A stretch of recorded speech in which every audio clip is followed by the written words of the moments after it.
প্রতিদিন তো আমি তোমাদের সাহায্য করি, আজকে তোমরা আমাকে সাহায্য করো। খুব ঝামেলায় পড়েছি। সময়টা খুব ভালো যাচ্ছে, কি সুন্দর সারাদিন বৃষ্টি পড়ছে, আকাশ মেঘলা হয়ে থাকছে, কিন্তু আমি সময়টাকে কাজে লাগাতে পারছি না। আমার কাছে বেশ অনেক রকমেরই পুর্তলিকা আছে, আর বলা যায় বর্ষার প্রধান ফুল পুর্তলিকা। এই পুর্তলিকা নিয়ে অনেকেই অনেক রকম এক্সপেরিমেন্টও করছে ছাদ বাগানে, কিন্তু আমি চেয়েও করতে পারছি না।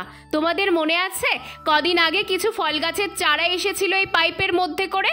তো এত ভালো পাইপটাকে তো আর ফেলে দেওয়া যায় না, চারিদিক থেকে ফুটোও করা আছে।